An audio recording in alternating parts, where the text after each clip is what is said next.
Well, good morning. Welcome to the Democratic Press Conference. I myself is Representative Spence Hawley, the Minority Leader of the House, and I have with me today Senator Jason Frerichs. Senator Billy Sutton was sick today and unable to make it. Jason is a former Minority Leader, so he's quite used to doing these anyhow. So we'll just make a few brief comments and probably just open it up then for questions. We're into the fourth week of session. We're looking just ahead of time. I see we've got about 529 bills introduced this year. And yesterday was the last day for legislators to introduce bills, so we know what we have. A lot of our committees are heading into heavy work overload. I know in State Affairs Committee we've got 30-some House bills and another 10 resolutions we need to do for crossover days. So it's really going to get quite intensive the next couple of weeks here. Our focus has still been on the workforce development discussion. A lot of the bills that have been introduced on our side have been from the workforce development and what we can do to help the average working family. We've talked repeatedly here about the Building South Dakota program and the Housing Opportunity Fund and what we want to do and the intent to expand that. A lot of our discussion though is going to revolve down to the very end when we get down to the revenue and the expenditures. As you know, I think it's the 14th of February, they will set the revenue for this 2019 budget. I've heard optimistic news. We know the November numbers were up a little bit over the governor's budget address, and we're anticipating that the December numbers are going to be better after Christmas sales. So we'll know a little bit better, and a lot of that will flesh out then what is available for extra funding that we can direct. From our side, we would be pushing for the K-12, that they get some kind of increase. The second one is we will be pushing for the state employees at to get off of the second year in a row that they've had no pay raise. So those are major priorities. And then finally, the Board of Regents discussion. We need to help the Board of Regents in whatever way we can. But with that, I'm going to turn it over to Senator Frerichs and let him talk about Senate side. Well, thank you for that, Leader Hawley. It's fun to be back here in the press conference room and to be with all of you folks. Again, Senator Jason Frerichs from Wilmot. And I'll just mention a few more of the areas, especially on the open government. That's a theme that, aside from workforce development, open government is another important facet of our democratic legislative priorities. And so just a couple bills, and the first one, Senate Bill 133, deals with the record retention so that we can ensure that all government agencies will keep their records for at least 10 years. And we know as taxpayers, and certainly right now when it's income tax time, we know the importance of keeping our records. And in this case, why shouldn't our state government at least keep them for 10 years should there be any issues down the road? Another bill that it's not a Democratic bill, but it's something that we as Democrats supported, was brought to us by Senator Rush, and we just passed it on the floor yesterday, is Senate Bill 84.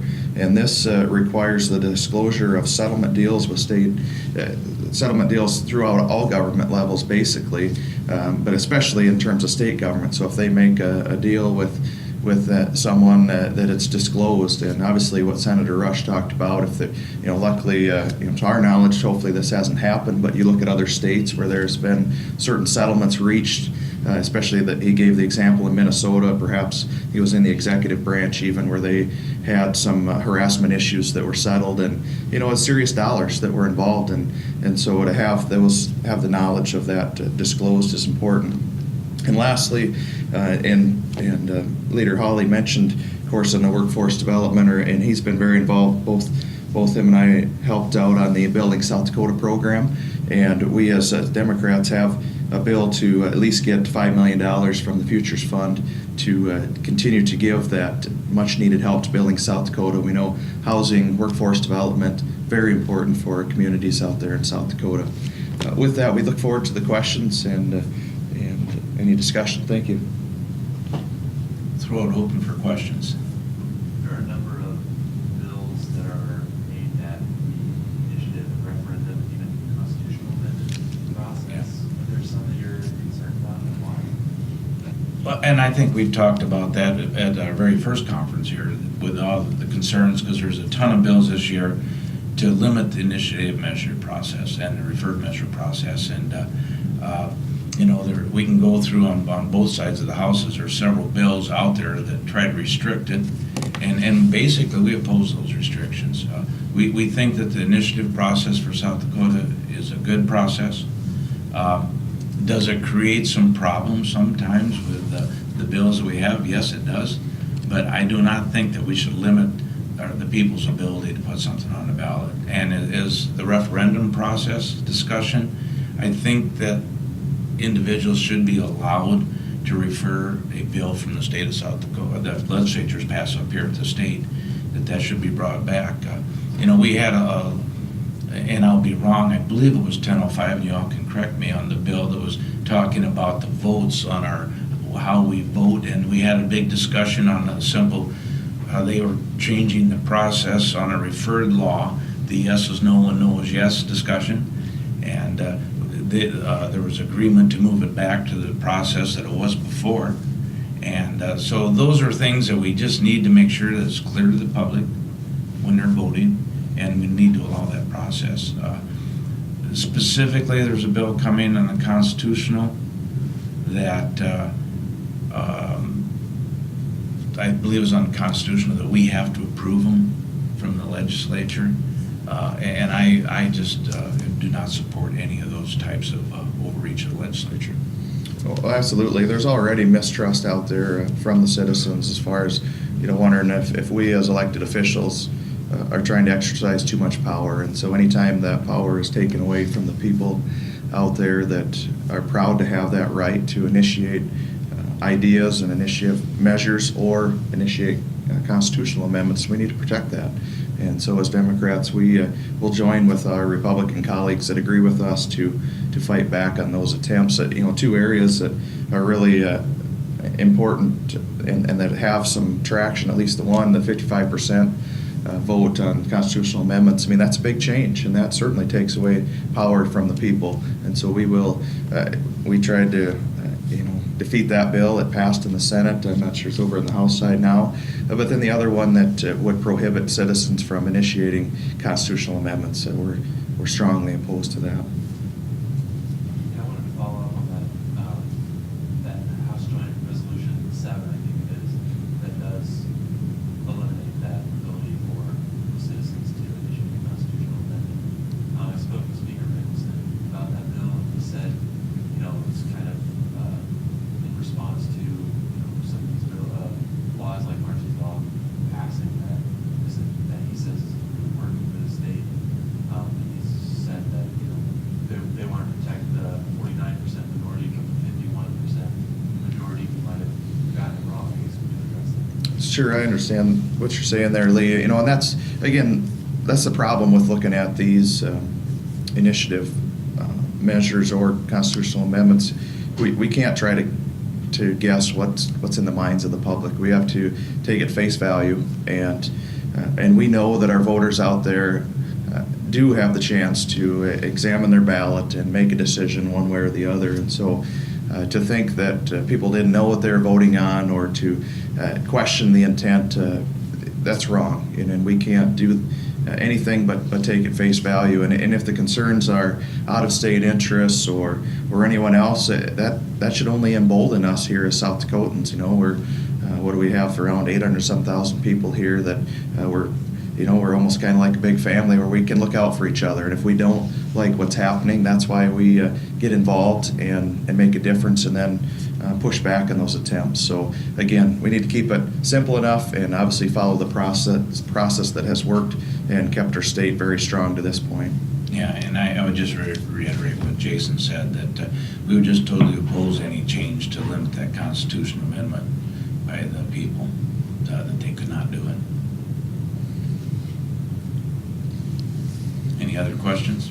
Yeah, I know that another bill is to, I guess, for the voters to decide on whether or not to get rid of Marcy's law, and then there are bills that put provisions of that law in the state statute. Do you guys support sort of limit Marcy's law and that statute? You know, I had a discussion with Speaker Mickelson before the session. I know Marcy's Law has given him a bunch of problems, and I understand what the discussions are on some of the issues within Marcy Law, and if we can fix them by statute, I'd be supportive of that, especially if it's created big problems at our county levels and with law enforcement end of it. To totally repeal the part Marcy's Law, I think is pretty difficult to turn around and do that after what we've done the last couple of sessions here with the people's vote. I'd agree. Are there any questions on the phone? We welcome the folks that are on the call. I don't know if there is a phone, is there? Yeah. Is there? Yeah. Okay. Yeah. Okay. Is there any other questions at all? Here. I guess, just your impressions of the session so far here. We're 3-4 weeks in, roughly the halfway point. Anything standing out as different? Is it business as normal? Impressions so far? You know, from the House side, if I want to start, Please. it's not really been business as normal. And again, we've alluded to this discussion before. There hasn't been a major overall initiative from the governor, which in my 8 years here, there's always been a major focal point for session, and we haven't had that. So it's really been a splintered session. A lot of bills introduced, as we've said, and not, I mean, huge minor policy changes in the bills. Just a lot of pulling this out in favorite areas that everybody's working on in there. And the dollar revenue discussion is the overhanging above us all. We're just kind of waiting to see, okay, now if we show in a couple weeks that we're going to be able to raise our revenue projections for next year and that we've got funds left over from this year, I think you'll see a feeding frenzy out there for everybody on their bills, trying to get them funded. But it is different for me this session. I don't know about yourself. Yeah, well, I would agree, and and for Representative Hawley and myself, we both are term limited in our respective chambers, so we've been here for a number of years. We're probably more the seasoned lawmakers that are out here, and so we've had a chance to compare each year. I would say what's different this year is we didn't start off with the repeal of IM-22 discussion that really tainted last year's session. I think that set the tone, and that carried through for the entire session. At the same time, we know that we have good working relationships with our friends on the other side of the aisle, even last year, and I think this year it's even better because we know each other as people. We come out here, we leave our families and come here to do the people's work, and so I still think that there's a very healthy level of respect among lawmakers, all 105 of us. What I also will say, though, is what's interesting, all the focus on the initiative process, I think much of that is reflected even in the legislative bills, as Representative Hawley mentioned, 529 introduced. There's many ideas out there, and as lawmakers, we have the opportunity to bring those ideas here to the Capitol and see what's possible. And so, as much as our citizens like that opportunity, we see the same for those of us that are elected officials. And so that's been refreshing. I mean, we're here to do work, and so let's be busy in our committees. Let's examine where there are issues. Certainly, there's never really an appetite to overhaul the entire system. It's making those small changes. I'll also add, though, aside from the general fund and the budget side there, where we do have some money to work with is more so on the highway fund side of things. I mean, that's very healthy. We passed Senate Bill 1 a few years ago, working really well, coming in above projections. And so my concern there, and my colleagues, not only as Democrats and Republicans, agree, we have to make sure that we don't starve our local governments too much, that if we can share some of those dollars from the state perspective and send that back to locals, we should look for ways to do that. And that's why I've brought a bill this year, I think it's Senate Bill 158, which would help bolster up that big program, which is a state program for local bridges. One more question on House Bill 1140, which just came up in House State Affairs regarding provisions to access public water. It has to do with township roads. I know this has come up in your district, Senator Ferry.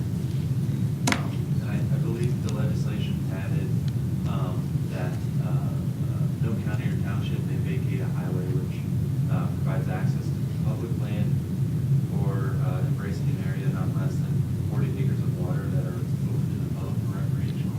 Yeah. Does that concern you at all in your district? Sure. I'll give you a second. You go ahead. to think. We just passed that. Okay. Just half an hour ago up in Thank State you. Affairs. And the discussion has been but right now they can't close it if there's public access, or if there's public lands. They can't close the roads, and is the law currently. And it's simply added on, or public waters, access to the public waters. And then it was just amended that access to public waters meant waters greater than 40 acres is what it is. And then it actually passed unanimously out of the State Affairs, and it's just going to the floor. Now, Jason will be able to respond, because that will be a big issue up in his area. Well, it certainly is, and that's one thing. We were in this last summer for our interim session, and Representative Hawley and I were both on the task force that looked at this issue in depth in terms of the public's access to these flooded lands.